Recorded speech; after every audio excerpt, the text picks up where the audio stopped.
Let's go. Now, look, Paso, of course, known around the world for wine, but there is another side of this region pouring right alongside it. One built on bourbon, brandy, yes, gin, agave, liqueurs, cocktails, food, and a group of makers who genuinely want to see each other win. Just like that same spirit from the wine community. I'm excited to be sitting down with Patrick Brooks, co-owner, also distiller at Tin City Distillery, also one of the supporters of this show. Just an incredible guy, dear friend, and I feel like I've known him for like 15-something years. And then there's Eric Olson. Known this guy for a minute too, owner and distiller at Central Coast Distillery.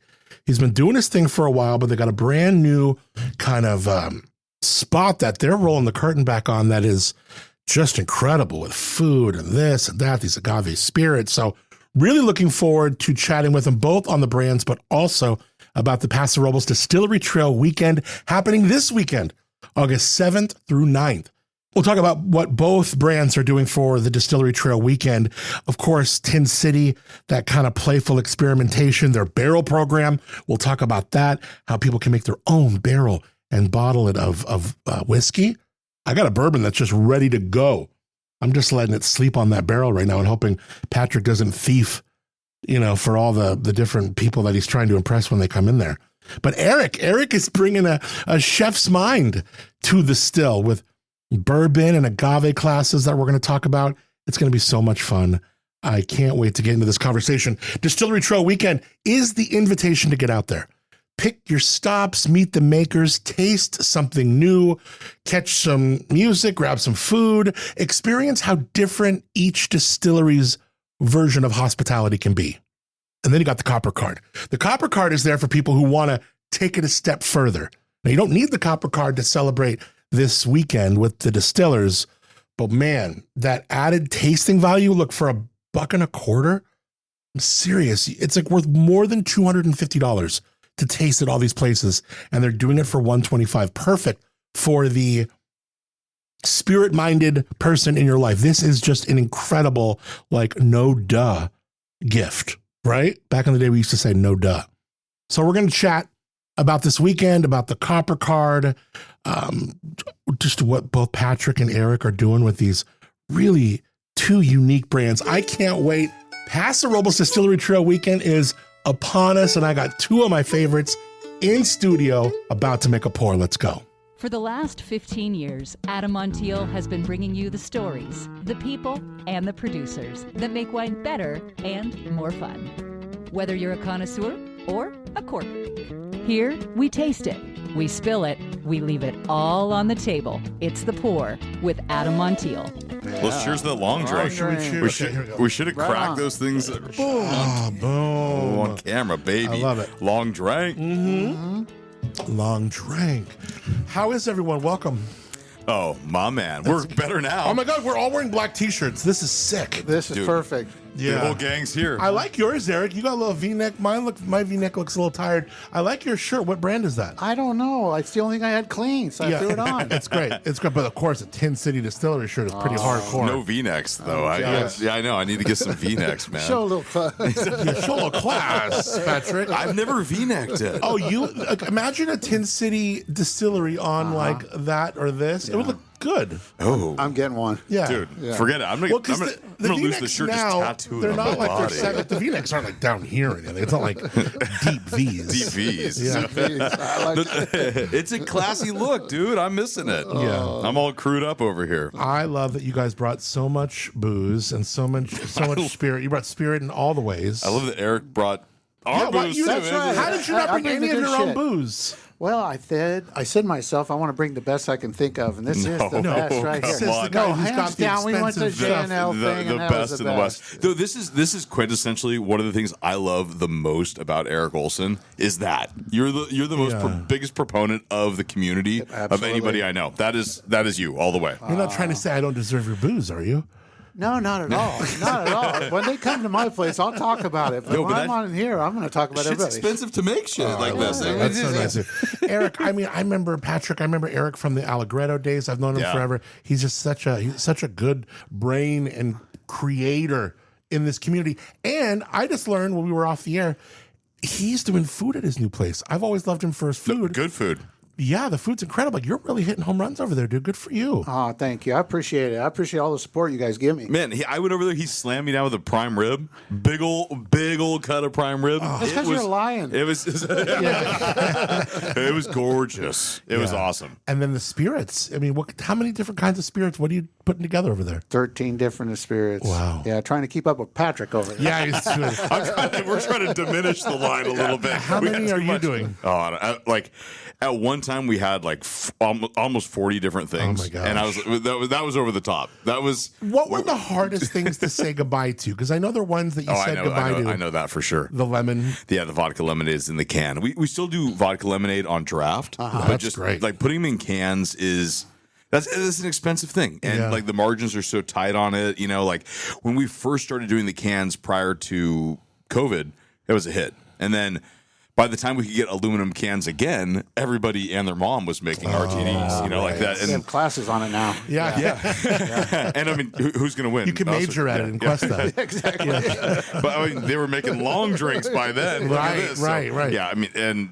Kettle One has them, like High Noons, whatever. Once the big guys figure it out and lock into the trend, you can't keep up as a small dude. No, it's tough, and like they're they can sell them for so cheap. Yeah, they got that. Oh, yeah. So that was really tough to say goodbye to the vodka lemonades and the rest of them too, like the passion fruit orange guava one Oh we my did. God, that was the Pogalicious. That might have been the most delicious, like crushable SKU you ever came up with. But we're not saying that we're not going to do it again, right? Like we still have all the equipment to do it, and flavor profiles. That's the thing. Yeah. It's a great flavor. So I'm telling you, there's a chance. Or even like cake it, seasonally at the distillery, maybe. Yeah, so we have it on draft vodka lemonade all the time now. Oh, that's I'm cool. going to pick some up. Yeah, It's cool. Big quart jar in there. Yeah, rock it. I mean, we use those little we use like 5-gallon corny kegs, and you can just put whatever you want in those things. Yeah. Like all the events we do, we did your event, the pink drink the other day. Pink drink? I made a Dirty Shirley. So good. Yeah. So kind of like a baller Dirty Shirley though, with like real grenadine and like maraschino liqueur and stuff. Yeah. How many gallons was that? 5 gallons. That's it? Yeah. I know. I tore through 5 gallons? 5 gallons in like That's no time. crazy. I got to bring more next year. That's easy over there. That event can drink. And that event loves Patrick. I mean, Patrick's over there, and half the keg is getting on people's chests. I don't know what you're talking about. I am a good. Just an accident. That's love. Good church-going man. That's love. Let's talk about Distillery Trail Weekend, because I don't know of any area, and of course leave it to SloCal to focus and have its makers rise up, collectivize, and go, look, we're putting together this Distillery Trail, and once a year we do a big Distillery Trail Weekend in August. It's coming up August 7th through 9th. Yes. Yeah. And it is all the members, 2 of which are in this room. You guys are all doing something real big, real cool for folks that come in that weekend. Exactly. Oh, yeah. Distillery Trail Weekend's a blast, man. Like, it is difficult to hit all of them in a day, for sure, or even in a weekend. I wouldn't suggest it. So, without a bus. Take your personal driver Uber everywhere you go. Yeah. But like you can try for sure. But that's the. With a driver, it's a little easier for sure. We recommend that. But that's the beauty of Distillery Trail Weekend, though, is that copper card doesn't expire. So you get that copper card, and you can hit as many as you can. We're all going to have different events going on, and maybe some people might have some music, some little bites. Eric's always got bites, so that's. And a lot of music too. Yeah, we bite too. He bites back. So. And just try them all out. It's a good chance to do a little sampling and R&D at a lot of different distilleries. Yeah, and what's cool is they're all doing something really, really exceptional. We'll talk about that copper card in a second, because that's another layer that is definitely important that you know of. But before that, I want to talk about what each of you are going to be doing on this very special weekend. Patrick, how are you going to be kicking things off, and what kind of shenanigans are you embarking on? Oh, so we always like having some tunes there for sure. Little live music is great, and then we're gonna have a food vendor there too. So we use a couple different ones. They're great. So we use your friend Dell, your main man Dell. Oh damn! Yeah. Delicious. Delicious. And then also, So is he going to be out there for or Bello Pizza too, which is also awesome. He's got this big. Have you had some Great Wood of Fire Dell's pizza. food yet? Oh yeah, for sure. It's fun. killer. It's good. He's good. Both Austin from Bello and Dell from Delicious kill it. And so these guys rotate every other weekend at the distillery, so we can mix it up a little bit. Right now? Yeah, right now. Also, Dell is going there regularly? Yeah. Dude, I don't even know if we talked about this. I remember he mentioned his first time there. Yeah. But that's so cool. Yeah, it's great. It's great to have the food there and everything. And then have you tried the chicken Alfredo sandwich? It's so bomb. Chicken Alfredo sandwich. I created that. Did you? Oh, yes. Wow. He only if I'm in his presence will he admit to it, because he knows I'll call his ass out. Okay, I think everybody that hears this should call his ass out too. I've known Lindell. No, he's great. I've known Lindell since I was in junior high school. Yeah, you guys went to school together. And he's just such a dear, dear friend. And I don't know where it came up from, but he's so good at cooking. We'd always joke that I'm way more black than he is, and he's more Mexican than I am. Because he's so, he just loves food culture in all these different ways, and he's always been so good at food.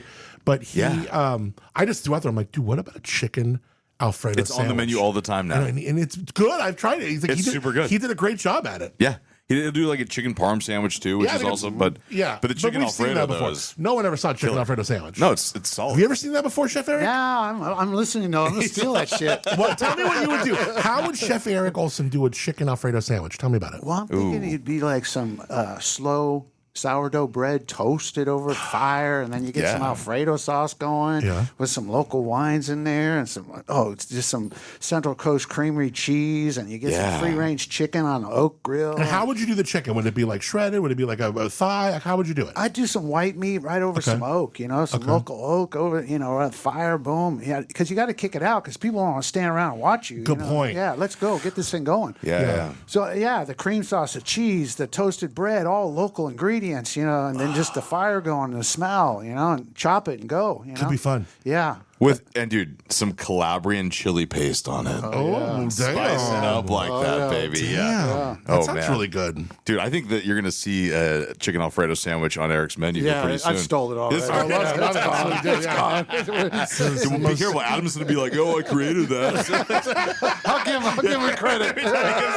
Yo, you see that sandwich? I made that. I'll give him the credit. What a douchebag. Shit, dude. Adam's douchebag. Adam's Alfredo. Hey, we got to keep this PG-13 over here, Adam's Alfredo. Oh, my. Good God. Oh, my God. He definitely created that. Paso Robles Distillerytrail.com for the weekend. August 7th through 9th. That's what you're doing. And that sounds incredible. You're going to be doing special cocktails or what? Yeah, we'll have a special cocktail. We just whipped up this. I don't know if it's going to be this one. We're playing with all sorts of things, but this Japanese yuzu syrup it's awesome. So we'll play with that. Something real summery and on a hot day, refreshing and fun. But then we'll have our normal cocktail menu that's got a lot of summer drinks on it anyway. When you host people or when you get to kind of go do something and you're like, people are expecting something. Eric, I'm sure you fall into this too. You're maybe in the backyard, you're at a thing, everyone's bringing a dish. Like, what's Eric going to bring? How do you kind of obviously you're not working. You don't want to look, I'm not going to go do back handsprings for this, but you still want to flex and show heart. And what do you bring? What's a fun cocktail this time of year that you like to kind of get into? And if you had to pull it out of your back pocket, you could do that, Patrick. One that you do regularly this time of year, it's with our gin. It's called the Garden. Mm-hmm. And it's so refreshing on a warm day and stuff. So it's with our gin and fresh squeezed lime juice, and we make a cilantro ginger serrano syrup, and it's those three things. I mean, we have an Instagram post of me showing you how to make it. There are no secrets, right? It's fun just to explain it all. That drink is my go-to summer cocktail, the Garden. It's so much fun. Sounds good. Yeah, it's vibrant, it's green, feels just so healthy just drinking that. Is great. I'm already there. I know. That sounds so good. What's a good cocktail for you? What's something you like to pull out and, that's something that kind of a go-to for you, Eric? I think Paper Plain or the Bourbon and Peaches, one or the other. I like the Bourbon and Peaches right now. Just the peaches are really good. You know, they smell like summer, and put a little maple syrup in there, and some of that bourbon, and a few shots of bitters over ice. And people like to eat those peaches when they're done and feel real good, and put a little more bourbon in that glass just to kind of wash it out for them. Yes. Those peaches are amazing when you're done, too. Yeah, right? I love that. What are you guys going to be pulling off on Distillery Trail Weekend? Well, we're going to do some classes on bourbon, and then we're going to do some classes on agave. So we're going to taste some really good bourbons, and, why do they taste that way? What are they doing to the barrels, and what are they doing to the mash bills? And we're going to talk about that, and we're going to talk about why we use these glasses to taste the bourbons. Then we're going to talk about agaves and how they're pulled and how they're roasted or smoked or how they're fermented and why we do it this way. And then we're going to have something to taste, and hopefully I'll be entertaining and keep them all going. You're always entertaining. Sounds so cool. Agave spirits. I mean, Patrick, not a lot of people are doing agave spirits. Oh, right? There's one guy. He's There's sitting one right next to crazy me. guy. Wow. Yeah, the one wild man. So, and I know Alex Villacana has planted some agaves at his property. So that's awesome. I know that's coming down the line for them. It is a little tough though. Like the volume that you can make is pretty small. Yeah, it's dismal. It's small batch for sure. But his is super good. Like the reserve one you have that's in the special clay bottle. Keep it in stock. Dude, honestly. it's the most beautiful package that I've ever seen a spirit come in. Big boys, little boy, whatever, like anything. Oh, that's you. it. It's the bomb. But what's in it too is outrageous. That's what matters. Have you tasted this? I'm so jealous of it. I'm so jealous of it. matters. Yeah, it's killer. It's really good. I got to get my hands on this. It's one of the best agave spirits you'll ever have. Unbelievable. And he makes it right there. But and that's the thing. Like there are a lot of legal parameters that we have to deal with agave spirits, right? Right. Yeah, like you can't call it. Even if it's 100% Weber Blue agave, it can't be called tequila. It has to be made, in tequila. So and it can't be called mezcal even if it's a fun other agave, right? That like. One thing we've talked about is like partnering with a Mexican distillery and like making mezcal there that we import, for instance. That'd be kind of fun, but you have to call it a agave spirit if it's made in California. 100%, yeah. So I remember being in Mexico and trying mezcal there and trying mezcals that weren't smoky. I was like, God, I wish we had these up at home. It feels like all the mezcals you try here are like purposefully, intentionally smoky. And you kind of go, because I'm not a big fan of the smoke. So then I'm kind of not a big fan of like mezcals here. But when I was down there in Zihuatanejo, where this guy like makes it on the side and he's got this thing, I'm like, dang, that's really good. Yeah, now sometimes they're like wildly fruity and and one of the characteristics I like the most in mezcals is like petrol. Like that gasoline kind of like it's in a good way, right? It pops in the drink, though. It comes out in a drink when you do like a roasted pineapple, cilantro, and jalapeno. It comes out. It comes out. Oh, people always secretly love the smell of like gas. Like I think of like a Riesling or something that just has that petrol. It's a little addictive. Awesome. Yeah. You want to keep coming back for more of it. Yeah, it's good. It's good. It's so good. And it doesn't have to be crazy smoky in any way. Ruin the palate. No, that's the cool thing about mezcals. Like the range of them is wildly different. Exactly. One of my favorite things about the Distillery Trail is this copper card because it takes all the members, allows you to experience them all, and do it at a price that's like beyond 50% savings. Like I don't know the exact cost of the copper card, but if you were to go taste at all these different places, it would be more than double. So. Oh, we're slashing prices over here. What a deal. Plus, wait, there's more. There's more. So they sell these copper. Now you can experience the weekend without the copper card. Am I correct? Oh yeah, for sure. You can experience the copper card. This is the time to buy the copper card. So I mean, this serves as a great gift. It's a great thing, but I don't want someone to get fixated on the copper card and not go out for the weekend. Like the Distillery Trail Weekend, in and of itself, is so much fun. But on the side, this copper card is really, really cool. No, the copper card's a great deal for sure, but it's fun to come out and check that weekend out in general. There's for sure. A lot of people have food, music, and that kind of thing. The distillery classes will be awesome, like the bourbon one.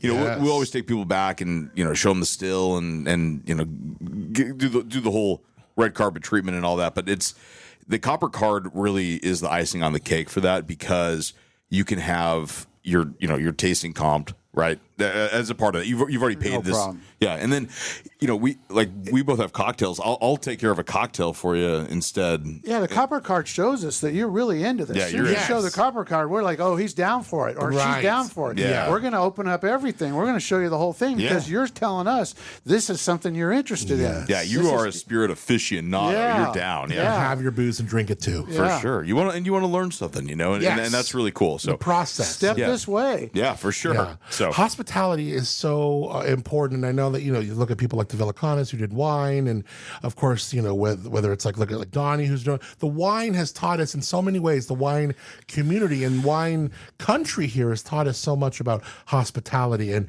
it's so cool to see that in all these restaurants and all these distilleries. And I mean, like you're in the hospitality business. Oh, 100%. That's what it is, first and foremost, right?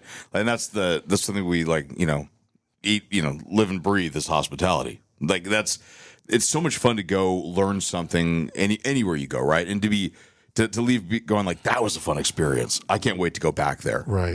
And each one unique. Every experience is unique. It's a different vibe, different form, different people speaking about it, just the environments are different, which makes it so cool. And everybody has their own style of hospitality. Yes. Yeah. That's so true. That is very true. I like that. So unique to them and to the heart. Let's talk about some of the stuff you guys brought. I want to have one of the Tin City Distillery things. Let's open up the Chocolate Love, Patrick. You want to do that first? And I want or the orange drink.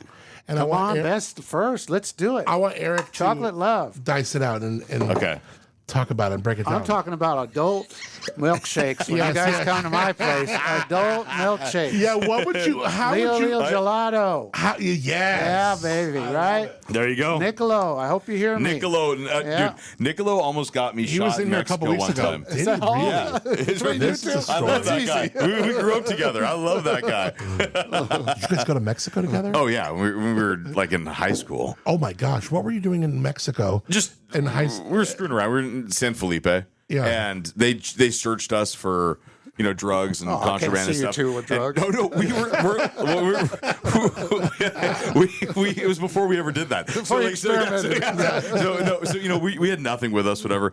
And Niccolo was like I speak Spanish, and I was like, Niccolo, you don't speak Spanish. He's like, you speak Italian, kind of, like a few words. And he's like, yeah, it's like the Romance languages. It's the same thing. Yeah, it's close. So he starts saying something to this guy, and the federale starts yelling at him with this big, like AR-15. Oh my god! And I'm like, Niccolo, shut up. And then, as we're leaving, he's like, "Está bien, está bien." And I'm like, I love it. But that confidence is the same Niccolo today as it always was, though. And I was like, we almost got a shot in Mexico together. Yeah, that's so cool. He's the best, and his gelato is outrageous, dude. It's so good. Yeah, ice cream now too, isn't he? Oh yeah, he puts drugs in it now for sure. You've served it for a long time. It's great. It's unreal. Yeah, and you pour booze on it, all over it. What do you like about this Chocolate Love, Eric Olson? I just I study the spirit behind it, and it's just like so smooth, and it's so open. It's just like so pronounced, and then the chocolate itself is just like so mellow. It's just like, it's not like one of those really bitter chocolates. It's just like this really mellow cocoa chocolate with this really nice spirit, and a way it just sits on my tongue. It's just like, I can't get enough of this. In fact, I'm pissed off. I'm pissed off when I drink this shit that I didn't make it. Because when I went to this bartenders thing where we had all the bartenders from the whole county come to the JNL thing, and you were behind me, and I'm over here like this, and I'm pouring my stuff. You're pouring. All I could hear is, I'll have some more Chocolate Love. I'll have some more. Even my team's going over and getting Chocolate Love from him. But now I love it because you go into your place and he pours this over. I give up. I can't give up now. I've given up. I lost. That's the beauty of this, baby. I love it. I love the chocolate. There's no competitions in this town. We're all the chocolate tastes so real. It is real. That's why I know, but I mean, it's just real so like real. Yeah, I love it. That was, you try some chocolate spirits and they're just like creamy and super sweet. And way just like, sweet. Yeah, overt sweet.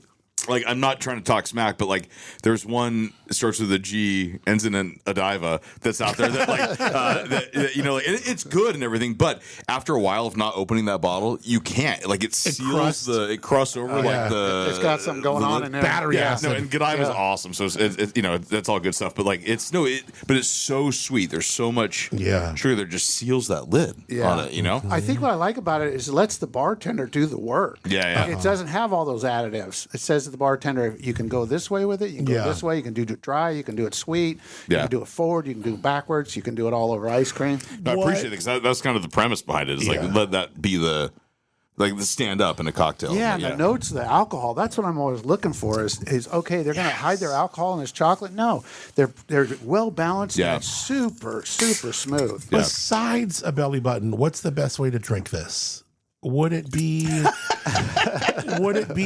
an espresso martini? I mean, it's beautiful and neat, of course. That's 100%. That's what we do at the distillery is a chocolate love espresso martini all day long. And what's the ingredients of that? It's just this and a little bit of we use, like, you can cold brew, but you can do pull a shot of espresso and then a touch of simple syrup. That's it. Okay. Shake that up.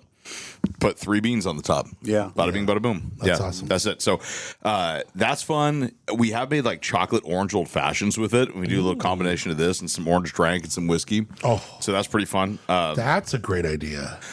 Yeah, we had a spicy chocolate martini too, like an abuelita. We had that on the menu for a while. That was pretty fun. So there's a cayenne version of this. How many people, or what's like the percentage of people that are actually coming to Tin City Distillery now and doing the tasting, finding the products they like, coming back, and then someone like, hey, let's just go for a drink. Let's just go have a great drink. I go for drinks. Yeah. Before I go somewhere else, I'll just go over there for a drink, and it's the best time. I love it. Yeah, that's great. But a lot of people still do want to come try the spirits and leave with bottles and all that too. Absolutely. Which is great too. Yeah. I don't know. I mean, I'd say it's got to be pretty close to like 50-50 of like, I want cocktails or no, I want to do a tasting. And we line that up. There's 6 quarter-ounce pours in the tasting, and you get to try a little of this, a little of that. They get to choose which ones they want. Yeah, experience. Yeah, it's an experience. And then sometimes people will, though. They'll be like, "Oh, dude, I just mixed some orange and the chocolate together. Chocolate orange old fashioned." I'm like, "Yeah." Even if I have a cocktail there, ask them, "Can I revisit some of that?" Just neat, and they'll give you a little taste. Well, we've seen like wineries do these like blending seminars. I think for people to explore your spirits and figure out how they can mix them, little contests. I don't know, it's kind of fun. People love contests. The idea of like freely mixing stuff. Yeah, for sure. Sounds fun. Yeah, it's okay to try stuff. I remember so many years ago, I was with Frank Norelli, who's in Alley, and there was like this big wine tasting. There was a bunch of different wines on the counter, all partially opened, and I see him start like mixing them together, and I was like, "Wait, you can do that?" Sure. Like I was new to all this, and he's like, "Sure, Patrick, you can do it better. Whatever the hell you want, and he's like, "Try that," and I was like, holy shit, that's delicious. It was I was like, oh yeah, you can blend. It makes sense though. It makes sense though, so it's they want drinkable wines now. They don't want to wait. I know. Yeah, especially here. Like we want to drink it now. Like, well, also some of these things you're hearing conversations of like what might have been considered like sacrilegious to do in wine country before.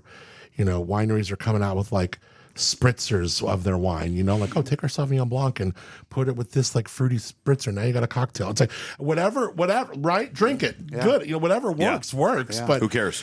I think it's cool. It's fun because people like to go somewhere like feel like you're creating a little bit, but you're doing it with the stuff that you're learning about. It's really fun. There's no rules, dude. Yes, right? Like that's one of the beauties of this area, right?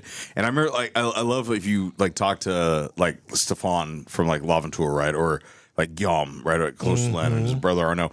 Those guys all came from France because, dude, no rules. Like we do whatever, and they make some banging stuff. Yeah. Oh my God. And it's like you don't have the constraints of producing wine in a certain fashion, right? Like I was just in the cognac region of France, and I have a lot of reverence for for cognac and for the French tradition. And all that. For tradition, yeah. I mean, there's one thing we love about making brandy here, and so I'm like so excited to like go there, and I'm talking to these guys like, oh yeah, we make brandy, in California, and we don't have these certain laws. Like I don't have to make this with Uni Blanc, right? No, not at all. Right. We can use Saignée of Grenache and all sorts of wild things and Risk it, and you can play around, have fun with it. And then they're like, well, this is a very different process, And I was like, oh, and then I had to realize like that's the difference is like I'm not French. Yeah. And you are like you're boring. You're not. You're like, yeah, but it's like kind of the same because we do this as a.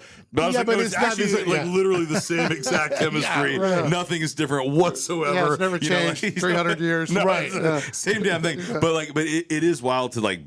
Like I said, a lot of reverence for it. Like, see the tradition that's there and all that, and then you come here and we're like standards to start with. Yeah, I mean, well, they're like not. You're gonna be hard pressed to put a bunch of cacao nibs in their brandy. No, Yeah, but right. like here we just do fuck it. Try it and you do whatever you want. The rule is where it tastes good. Yeah, Yes. for sure. So Yeah. If it's marketable to the people. What that's is the rule. most difficult thing you both make? What is the one that causes you the most heartache? It's the biggest pain in the ass, but it's just so worth it that you're going to do it. The agave program. Yeah. Pulling those agaves, cooking them right, getting them to convert from a starch to a sugar, getting them to ferment. All the things along the way. It's a lot of work. People get hurt. Machetes, koas, saws, drinking. Out in the middle of nowhere. Grave diggers. Guns and It's moonlight. Yeah. Campers. Yeah, and it's something else. It's like a Breaking Bad episode. I don't think I'd stop it. I'm trying to work with Cass and get them on a program right now, and I'm giving them everything that I've got. Over the last 8 years, and it's to my heart. I think agaves is here. I don't think growing corn in California is a good thing. It's too much water. No, but too much agaves are pesticide. perfect. Yeah. Stop fires, less water. It's perfect for our environment. So it's great. And it's amazing that it's only now really catching on so much. There's some people behind it. There's a little bit behind it. Yes. I think it'll grow, and I want to be the guy that helps everybody. Yeah, with you the always have program. been, dude. That's one thing I love about you. Yeah. And Lady I fancy once a Paloma at the wedding, and I was like asking, I was like, gosh, man, I don't know, but I don't know if I can afford his agave spirits. I heard once I started hearing about like the program, I'm like, damn, this stuff seems pretty premium. It is. Yeah. It is really good premium, stuff, but we're going to have you put up like a copper card sign on it or something. I love it. We'll get some advertisement out of it. So good. What are you pouring right now, my friend? Orange drink, baby. This was maybe one of your first SKUs ever. Because, and this is credit goes to Don Burns for sure.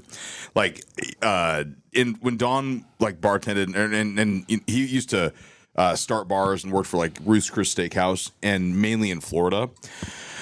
And they would all drink Grand Marnier. Yeah. Just like that was Grand Marnier was before Fernet. When like all the bartenders at the end of the night, the you have a chefs shot. were into it. Yeah, the Yeah. chefs were into it. Yeah, 100%, Grandma was the bomb, right? Yeah. And it still is. Yeah. So Send your money overseas instead of keep it local. And this is an homage more than anything to Grand Marnier. Like we love it. I love Grand Marnier to this day. So It's Chef's Budweiser. it's it is, dude. Yeah. So Don was like right off the bat, he's like, we got to make, an orange liqueur, an orange brandy. So. Yeah, so that's what this is. This is perfect. It's so good in the freezer. You just pull it out the freezer, take a sip, and start your day. Absolutely. Yeah, absolutely. I love it. No, but like it's you just take a little nip from the freezer, like a little before dinner. It's just so while you're cooking, it's just so good. Yeah, this stuff, and then little mix with the chocolate love. I mean, there's some great beginnings to cocktails with this orange drink. And people always ask, like, they love our old fashions, and like I said, there's no secrets. So they'll say, "Oh, what is the secret to your old fashioned?" I'm like, "It's orange drink." No secret. Yeah, no secret. So An ingredient. Yeah, we'll use it's mainly like say bourbon, but then we'll throw in a little touch of the orange liqueur into it, and then our bitters. We make our own version of Angostura. We call it like our Angostura clone, right? Because when you have a distillery, you should make bitters. It's pretty easy. Absolutely. Yeah. So and then like a little bit of sugar, and we use a touch of brown sugar too. That's the other fun little thing. Like that's Mike, one of our partners, Mike Blash. He always did that. Old fashions with brown sugar instead, and I like it. Like it makes a difference. So another layer. Yeah, and then but a lot of it is this because this is just packed with orange oil. Yes, and it's alcohol's a great solvent. So when you throw a bunch of orange peels in with it, it's going to pull all that goodness. So It's fantastic. What do you like about this one, Eric Olson? You know, I love this. I used to buy this when I was at Allegretto. I couldn't get it fast enough. Yeah. We poured over every margarita. Put some shit tequila in there and put this on top. Yeah, we made a lot of money. My man. So good. Yeah, this is so yummy. Oh, I call it orange drink. It's the orange liqueur. You've had it forever.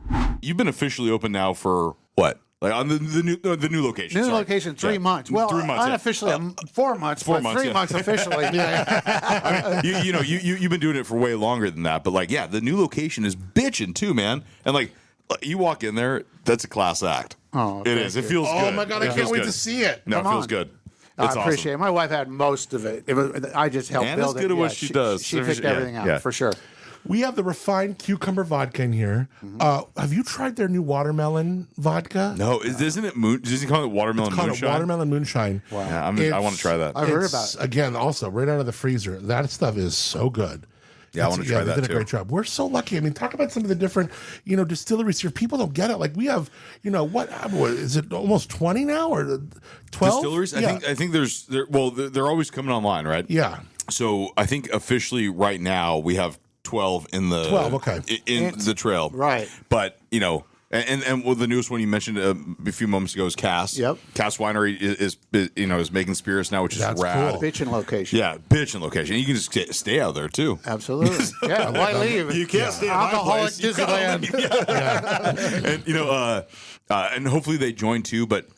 Like High Street Deli just opened up a distillery too, so there are actually more of these. They're Type 74 licenses. That's what a lot of us have as a craft distiller's So you license. can sell it if you make it. Yeah, you got to make 65% of what you sell, and like that's the beauty of going to Eric's place is like he's got the things he makes. Then he's got some of our local stuff. Then he's got your McAllen selection. That's it doesn't compete with anybody. Scotch. No, it's awesome. It's real intentional what you do there, which I love that. And like so, there are way more of these licenses in the area than there are people in the trail. But the ones that are on the Distillery Trail, I'd say like for sure we are so dedicated, to the craft and it's not like. It's not a restaurant that may be tacked on a distilling license necessarily. It's a lot of it's like distillery emphasis. We're trying to complement the next one as you move along. Is what we're trying to do. And we hope all those other ones like jump in too, and just keep producing spirits. Like if we can be the distilling hub of America, we will be. We're right there. I don't think anyone is doing it more than you guys are right now. No. There's something going on right now where we're trying to make sure that these relationships that you build with your customers, you are able to keep them, and the people who choose you get a chance to buy direct from you, just like I do our winery friends. Yeah. Where do we sit with that? And I know there's some call to action. We'll put the links in the show notes to this, but that's great. I mean, we got to do what we can and let our representatives know these people need to keep their customers. No, that's a big deal. And this has been an ongoing fight because, of course, you can come to the distilleries and you can purchase spirits from us directly. Absolutely. And we love that. A certain amount. You can get 4.5 liters per person per day. And that's great. And that's Bring 10 people. Yeah, but exactly. That is the trick, baby. And so a big part of it is shipping spirits in California for us. So prior to the pandemic, we could not ship spirits throughout California. You could ship brandy if you have a certain license, but you couldn't ship spirits, right? And brandy's regulated a little bit differently because it's grapes. Yeah. And if you go back to like just post-prohibition, our corrupt lawmakers liked drinking like port and sherry, and those are fortified wines. So you need brandy to make those, and so brandy's regulated differently than everything else. Yeah. This is all this. Yeah. So, but fast forward to the pandemic. And they said, we got to give these guys a lifeline and let them ship spirits throughout California too. So it's a no-brainer. Why not? We should be able to do that. It doesn't hurt anybody. No, it's certainly not going to put Jack Daniels out of business. No. Or one of these places. It's silly. No, it's not. And the only people that want to stop it are, it's the billionaire class that it is affecting the slightly, in the most minuscule degree, the bottom line of some like large distributors, and which Google them. They're there. Yeah. The government brands. Yes. Sure. Yeah. Which, I mean, holdovers of the mafia themselves, right? Exactly. When who were the distributors of booze during Prohibition? Yeah. that I don't know hasn't changed who. much. Al Capone. Oh, The okay. mob, right? Yeah, right. So when Prohibition ends December 5th of 1933, those same guys were allowed to now legally Now they have a distribute license. it. Now they have a license to distribute, right? So, we're facing so much backlash, and California distillers are on the precipice of losing our ability to ship throughout serious. California. Yeah, big percent. Right now's the time. Like it's been extended numerous years. Our provision to ship, and like Alex Villacana at Refined has been such a great guy in all this. I mean, I'm voting for Alex for office one day. You heard it right here, Villacana. Yeah. You're my guy, man. Fundraiser for sure. He's been such a great proponent of California spirits, and from the beginning, and it's. And a lot of other distilleries have really stepped up throughout California. But if you don't talk to your legislators right now, we are probably going to lose the chance to ship spirits in California. Yeah. Oh, yeah. It'll cut 20-30% of some of these distilleries' revenue. It's a serious subject. I mean, we laugh a lot here, but it's not funny. No, it's not. We need to put the links because they actually have this link that they partnered up with the California distillers. Also, you guys have Alex and Aaron were talking about it, where it takes like 6 seconds. You just write in your name, you put your zip code. It already your representatives come right up. Yep. You hit one button, it sends them all emails. No, they have it all figured out. There's going to be there's a QR code that's up in our distillery. Yeah. And the Villacanas were really helpful in putting all that out. So you can scan it and just go right to that form and say, hey. I would give everybody 10% off just for, hey, scan that phone, do that thing right now, prove it to me, and you get. I mean, we just need so many people because you need these people like Senator Laird and Assemblyman whatever. Like we need them to see this and go, hey, we got people that really want to support these small businesses. Yeah, because even if you're not like a big drinker of spirits, but you are a proponent of local business. Yeah. This really does matter. Like this is insane to take away. Being able to buy something from someone who makes it, like it's easy principle. It'll be a real shame for if anybody ever has to come into the distillery and say like, oh, this is great. Can I get this where I live? Can you ship to my house? Yeah. And for me to have to say no. We get it all the time. Yeah. Like I can ship it. Yeah, it was great. Like I might ship it if they close it down. Yeah, right. Well, that is the other part of history. You got those distributors, but you got us too, baby. No, I mean it's just it would be just a ludicrous thing to take that away from us. Yeah, so you're absolutely right. There's good people that want to have business, and we're all doing everything right. Like it's we keep our records together. We're trying hard. Well, it's such a drop in the bucket too to like what these people. I mean, there's no way like Reyes is truly worried about like Jack Daniel's not being. I mean, it's like every 500 yards. Like I mean, there is a Jack Daniel's place to buy Jack Daniel's probably 500 yards from anywhere you are in this county. You know what I mean? That's for sure. We're not even touching that. They don't know who we are. Yeah. We're just a drop in the bucket. If they're going to go after somebody, they go after Tito's. When they stack 10 cases up at your place and tell you don't have to pay for 2 months. I would go after something like that. For sure. Yeah. And if you think for 2 seconds that the game of distribution in the spirits world has changed a lot since December 5th of 1933, you're damn wrong. That's interesting. It's the same shit, man. Speaking of Tito's, we got small craft, right? Yes, yeah, exactly. All over the world. There's my favorite liquor store in San Luis Obispo, Crossroads. My God, dude. We got Tin City Distilleries in there right next to Tito's. Yeah. Nice. And baby. He's even got 2 sizes of it. It's fantastic. And I know people are buying all the time. I notice it because it's right behind the register at eye level. And I'm like, dude, I see him. Love it. Perfect. I went in there the other day just to thank him. And he said that. He said the owner came in here. Yeah. And Danny told me that. He was like, you're friends with Adam, aren't you? I was like, you know I am. Yeah. I was like, my guy. So, yeah, that was great. We love seeing it there. And not even just there. There are plenty of other liquor stores that you see ours real close to Tito's. They're both made from corn, right? Mm-hmm. And, they're both vodka. And they're both 80 proof. And but I know who's. Except yours. I know where the dollar will go with you. I don't know where the dollar's going to go with them. And I what they appreciate support, that. I don't know. Yeah, I and the appreciate only that. difference, you. Yeah, What you doing? The only difference is that yours tastes better.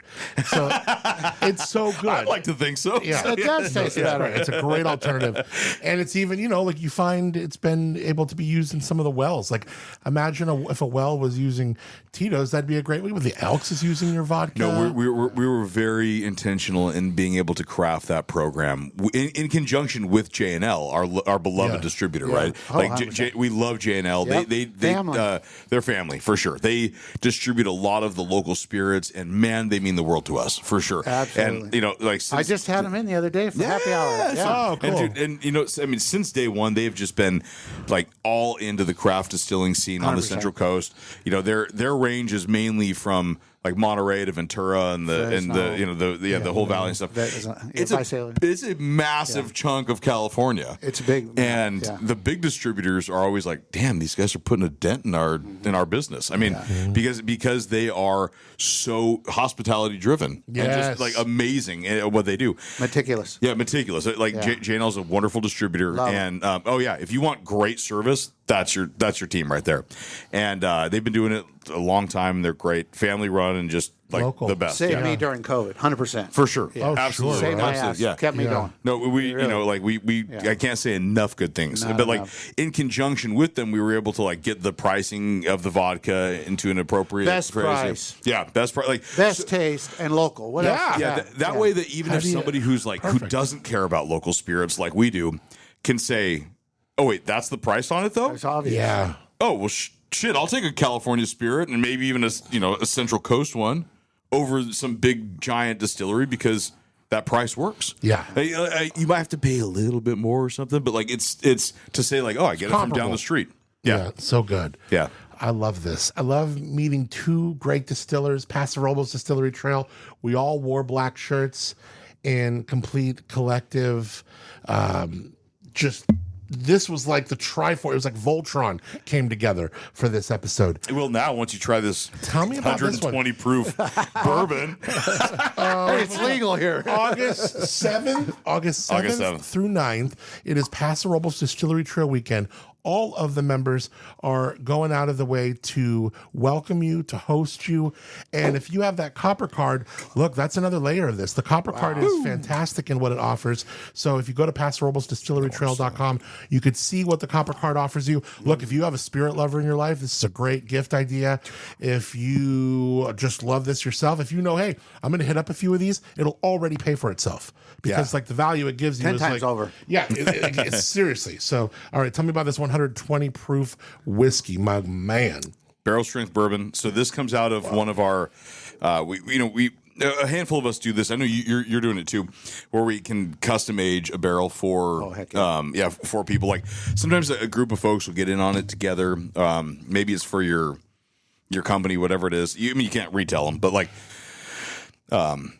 it's a 6.3 gallon barrel, 5 gallons ish by the time we're done with it and everything. And this is just bourbon whiskey aged for 2 years in brand new, heavily charred American oak casks at 120 proof right there. So I'm liking that oak in it. it's fun, but small format barrel. So there's more surface contact between the distillate and the oak. How big is this barrel? Is this like the barrel that your barrel program's doing? So they're about 5 gallons, right? So, but it's a really quality barrel. I mean, this is like a no joke barrel. It's just as difficult to cooper a small barrel like this as it is a 53-gallon whiskey cask for sure.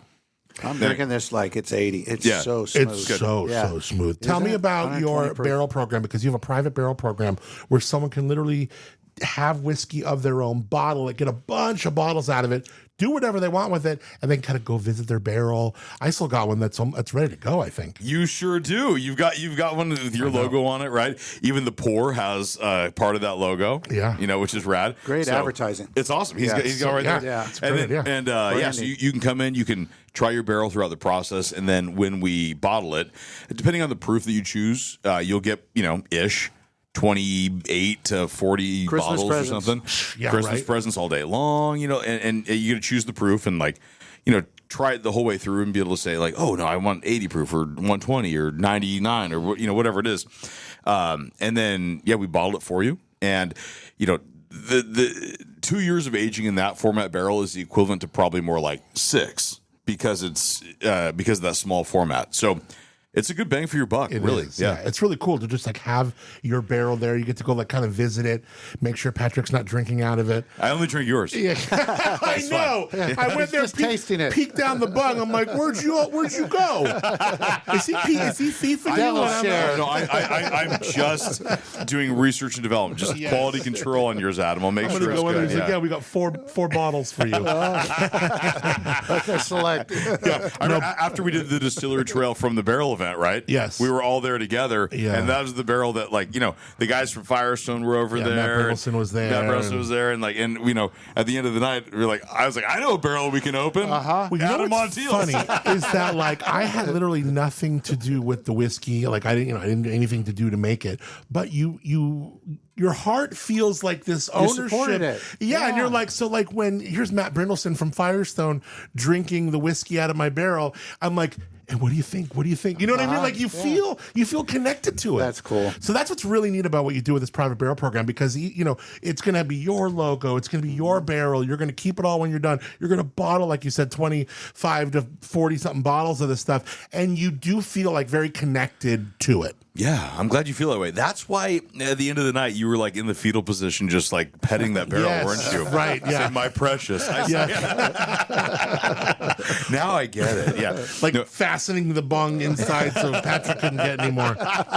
No, it's so fun. we okay. Disclaimer: we do not drink out of your barrels. This is your of barrel. course not. Yeah, but no, it's a great program. Yeah, a handful of distilleries have done that same kind of thing, and it's just a lot of fun for people. They get to have their own little like bottle labeling party at the end. Well, great if you're like a business, you're top people or whatever. Like you're, if you're a corporate thing. Yeah, you're giving away the bottles as gift to your clients all day long. And stuff. What a great idea. Yeah, people do that. Like their best clients of the year, they'll get a bottle after 2 years of aging and all. Single barrel. Single barrel. Yeah, it's so cool. Yeah, and you get to keep the barrel. It's your barrel. Yeah. It's your barrel. Loaded up with maple syrup or hot sauce. Keep it going. Yeah. Yeah. Bourbon barrel aged hot sauce. Yeah. This copper card is really cool. Just when you get it, and let's look at what it's retailing for. Do you know? You probably $125. Oh my god! Yeah. I thought it was like $150. $125. No, so we and you taste it every place. Yeah, we calculated it out. It's basically a $300 value for $125. That's incredible. Yeah, and that's everybody has kind of different tasting fees or cocktail charges, or whatever. Absolutely. But $300. Okay, you need to consider the person who you're buying for Christmas right now, because you don't sell this copper card all the time, and we need to you want to jump in this little window. Yeah, when they're gone, they're gone. Right? Yeah, you only sell a finite amount. It's an exclusive thing. Right. So this is the time to get it. So even if you have, and people do this all the time, say you can't come to Distillery Trail Weekend, and you're out of town, whatever the hell it is, that's fine. They still buy the copper card, and sure. Then it's a Christmas gift. Well, and that's what I was explaining to Eric earlier. It's like you don't want to look at this as like, yes, they're kind of conflated. They have to do with each other, but you can celebrate and experience one without the other. Like if the copper card sounds great, you're like, oh, October 7th through 9th, I'm in Redondo Beach for a blinds conference. Well, then you go, okay, yeah, we'll get the copper card because it allows you to go all through the year, taste all these places. Maybe the copper card's not your thing, but man, I'd love to take, this person out for this weekend and get out to this distillery trail, because all of the members are doing something fun. They're doing something. They're opening their arms, their cellars, whatever it is, their stills. They're trying to share with you. And what's cool too is a lot of people aren't local that have these copper cards. Sure, some people are for sure. Yep. But a lot of people are from the outside of the area. They're like, oh yeah, we go to Paso Robles from time to time. We go to the Central Coast. Get out of the heat. Get out of the heat. Yeah. Sure. Like shit, let's get one. And I mean, some people. They'll show up big group and they all boom hold up their copper cards like badge of honor. Yeah. So Distillery Trail, the website is the best place to get the copper card, correct? Any distillery. Or come to us. Okay, there you go. Oh, so you could just go to any distillery. They all have some on hand. Yeah, we have them on hand. And it's cool. Like, tangibly speaking, it is fun to have in your Ridge wallet. It's fun to have in your wallet. It's this thick, beautiful copper card. Doubles as a weapon. Yeah, Ninja Star. It almost if you need to get into any doorway, it serves as the perfect credit card. No, and they got the shot glasses too. Yeah, we got these really cool shot glasses. They have this like leather cover around them, and so if you go to the 6 distilleries plus, you get this little awesome shot glass. Yeah. So it's a great thing, and people carrying them around their wallets all the time. It's the coolest card in your wallet. Absolutely. It's No so doubt. rad. It's the only one that doesn't keep billing you. Yeah, right. Great point. What is straight. you never told me what is the most difficult spirit for you to make? Oh, I think that you may have tried it. Is the orange because Oh my gosh. it is. Consistency? The thing is, it's about filtration is a big deal with it. Like the average consumer wants to see a product that's crystal clear and totally filtered and all, right? But the best beers and the best wines and the best spirits are unfiltered, and so they're still there. Yeah, it's that dance of like, do I want you to like the clarity or do I want you to taste all those orange oils that are like, so Well, you had Nishina, I don't think you would be offended me bringing this up, but you had this beautiful vodka, this hibiscus vodka. Oh, yeah. And it would lose over time, it would lose color in the bottle. Yeah. But it was only because you were making it in the most real way possible. Like, this is what a bottle of its real nature should do, but people put so much shit in artificial things that their bottles are like neon for many years afterwards. Yeah, like 100%. there was zero artificial shit in that, and the reason that we stopped making it is because people complain. They're like, "Well, the color faded," and I was like, "Dude, You don't get I'm it. over trying to convince people that this is better because Because it won't sit in a window for 6 months. for sure." The color would fade a little bit. And it was just like, well, I refuse to put red dye in that thing. Yeah. So it was a beautiful vodka. we do make I love that one. I appreciate it very much. But we stopped making it because I couldn't produce it legitimately without putting fake stuff in it. Sometimes and I wasn't it's about just to. getting over the arc of like the story. Look at some people go like they just, they love Syrah, but they stay away because nobody wants to buy Syrah. Like there's just getting the story around all the heads of those who need to buy it. It's sometimes it's tough. We have a fun one. So we make it's a bitter orange amaro that is made in a terracotta pot, right? Which is awesome. That our dear friend Manu Fiorentini of iTech Wine, it's his pot that he gave me, and so it's like our version of Campari or Aperol, and there's a lot of berries in it. There's a lot of red things.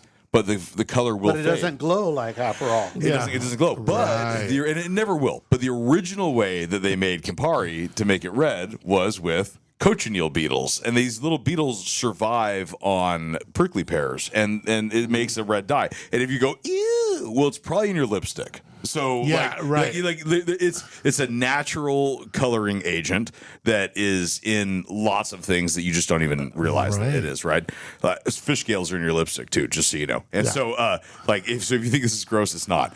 And it makes a little natural dye when you infuse it with warm water, and then you strain the beetles off, and we use that in our recipe. Sounds natural. Yes, it is. Yeah. It's cool, and so we call it beetle juice on the side. Low protein. Yeah, I'm not against it. We don't make a lot of this one, but like it's just a fun little offshoot. One of those it's not one of the mainstream products, but it's a really cool small batch thing we do. Yeah, and people love it. They're like, Bourdain will be proud of you. So right. Fish scale is in your mom's lipstick. There you go. You heard it. It's true. You heard it from Patrick. I love it. TinCityDistillery.com. Yeah. What are your days that you're open? Every day. Every single day. Yeah. Of life. You name it. So between 12 and 6 o'clock every day. Okay, very good. Yeah. Do you ever see a time where Tin City becomes like nightlife, or would you probably don't want to be open? Man, nothing good happens in Tin City I know, after 6 p.m., dude. Come on. No, we would love that. And, like Eto is rocking late. Barrel House is rocking late. And, but you know what? Central Coast Distillery is rocking late. Thank so you. just go over there. After you leave, just head there. Yeah. But you like a life. Yeah, I love being close by 6. Tin City's more of a daytime area anyway, though, right? And so people they're gonna head over there. We have a bigger crowd, like around 1, 2, 3 o'clock or so, and then they just tend to disperse from Tin City after that. So how do we find you, Eric? Well, you just come on down, 1875 El Camino, Real. What exit is that? That's the Del Rio exit. Oh, cool. You're north side. Yeah. Very good. right next to the new Valley Fresh. Yeah, you can't miss that, right? Yeah. That whole scene up there, it's really cool. It's awesome. That's a great spot. And I literally moved to Atascadero because Eric was opening up. We're happy about that. Yes. we need you. I love it. Well, that's haunted, fantastic. dude. It is. Well, Atascadero has been so, for the last decade or more, so business friendly. You're seeing some really cool producers come there, and you've seen people lead the way, like whether it's like Bristol's or, and the city is so, they're building the downtown, and they're just really going all out and making it friendly. So I think it's cool for them. It's about time. You got Paso kicking ass a little north, and it's like Atascadero finally got like, why can't we do the same thing? Well, you can, and they're doing it. I think it's so cool. Whether it's like Terry or Jim Lewis, like the whole team up there, they're doing good. It was designed as a purely utopian society.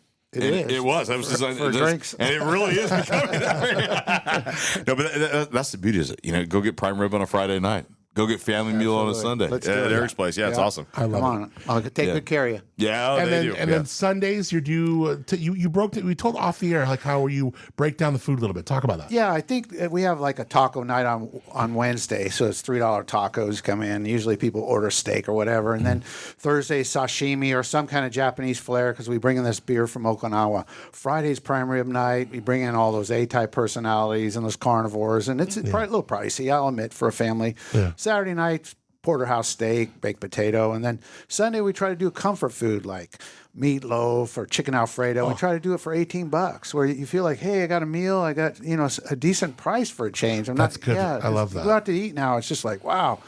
So that's what we're trying to do. People split their on dinner. Sunday. I mean, are kids allowed there? Absolutely. No? Okay. Yeah.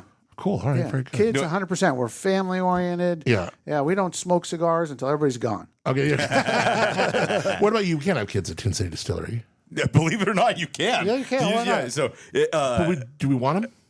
I mean, if they're cool and they can't be drinking.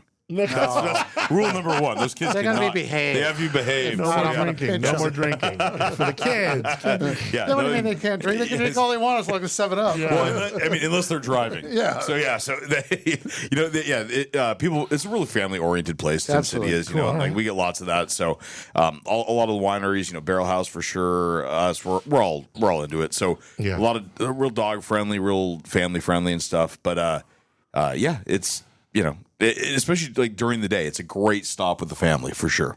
August 7th through 9th, it is the Paso Robles Distillery Trail Weekend. We got the website in the show notes, of course. Also, this copper card. I mean, like, don't sleep on the copper card. Don't sleep on it literally because it'll put like it'll like brand your skin. It'll stick to you. You know what I mean? Yeah. Have you ever I sometimes slept in my AirPod was in, and then I woke up and I couldn't find it, and it was like attached to my back. There it is. Because it was just like stuck there. Okay, anyways, go Paso Robles Distillery Trail.com. See all of the members. There's over a dozen of them, and you get to places like Eric and Central Coast Distillery, places like Patrick and all those friends with Tin City Distillery. So much good. I'm not gonna name everybody, but this was so good. Pass me some chocolate love and some orange drink. You're gonna try this? Okay, let's do it. Yeah. You want to do it? Yeah, I do. Okay. I want to do it. Definitely. What is this, by the way? The best sound ever. Gentlemen, I appreciate you more than you know. Thank you for coming in. I love you guys. We love you, dude. We love you. You're the Thank man. you. It's The Pour with Adam Montiel. We taste it, we spill it, we leave it all on the table. You can hear The Pour in its entirety on Apple Podcasts, Spotify, iHeartRadio, YouTube Music, and wherever you get your podcasts. For more, visit adammontiel.com.